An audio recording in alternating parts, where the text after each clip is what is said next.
हे बघा, आमचं हे फ्रीज काल रात्री खराब झालं. काल आवाज येत नव्हता, आज आवाज यायला लागलाय. येतोय का? तर याचा कॉम्प्रेसर गेलाय आणि ते 10 वर्षाची वॉरंटी लिहिलेलं आहे, दिसते का? बरोबर 10 वर्षेच चालतो, म्हणजे बरोबर 10 वर्षेच चालला आणि लगेच खराब झाला. इथलं दूधसुद्धा म्हणजे एक्सपायरी डेट असते ना, त्या दिवशी ते बरोबर खराब होतं किंवा दुसऱ्या दिवशी. तर आमचा हा बरोबर 10 वर्ष आणि 2-3 महिन्यावरती झाले असतील. आणि हा इतका सुंदर, माहिती आहे कितीचा होता? $3,499. खूपच, मी सुद्धा बसू शकेल एवढा मोठा आहे तो. 31 क्युबिक फीटचा होता म्हणजे काय, आता आहे अजून. आणि इथे दुरुस्त होत नाही, लगेचच विकत घ्यावा लागतो. आणि हे बघा, ही लगेच याला बुरशी आली, म्हणजे इथे अजिबात वस्तू बाहेर टिकत नाही. फ्रीजमध्ये सुद्धा म्हणजे काल रात्री असं जाणवायला लागलं, म्हटलं चिकट का झालेत. म्हणजे काल रात्री म्हटलं थंड नाही वाटत आहे, आणि काकड्या पण चिकट वाटायला लागल्या. तरी पण ते बरेच थंड होतं. जेवढं तुमचं असतं ना इंडियातलं, तेवढं ते थंड आहे आत्ता, तसं म्हटलं तरी चालेल. असा कॉम्प्रेसर खराब झाला की आवाज येत असतो ना, तरी पण इंडियातले लोक वापरत असतात, हो की नाही? आणि त्यांची वस्तू चांगल्या असतात. पण हे बघा, हे या ठिकाणी ही काकडी बाहेर काढल्याबरोबर बुरशी,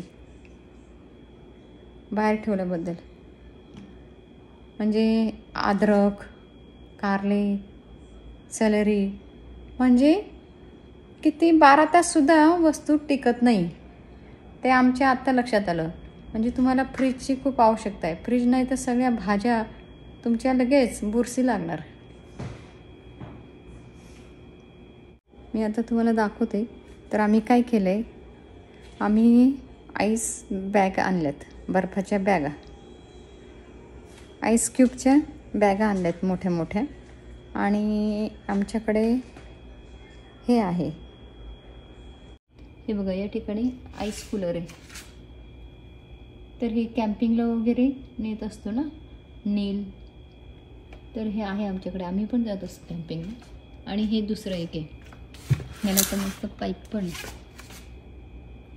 तर यात आता वस्तू ठेवल्यात म्हणजे ज्या अजिबातच बाहेर राहू शकत नाही त्या.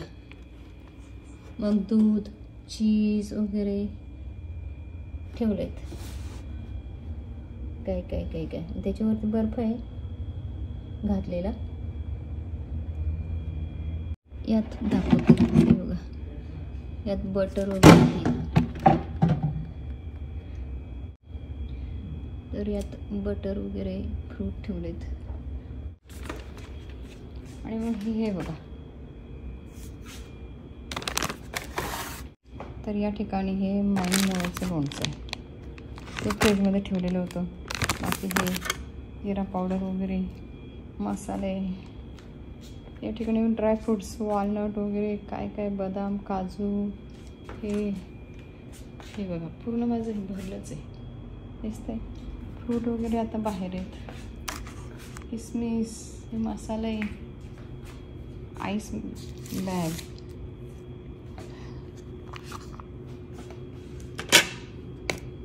सगळंच. आता हे इकडे हे बॉक्सेसमध्ये ठेवलं आहे सामान. अजून पलीकडे हे बघा, इथे ठेवलेत या ठिकाणी सामान. म्हणजे एवढं सामान या फ्रीजमध्ये होतं, मला वाटलंच नाही. म्हणजे खूप, म्हणजे अर्धा संसार त्यातच फ्रीजमध्ये. जसं काही अर्धा संसार त्या फ्रीजमध्ये होता असं वाटतंय. पाहिलं ना, बऱ्याचशा वस्तू इकडे टेकडे ठेवल्यात.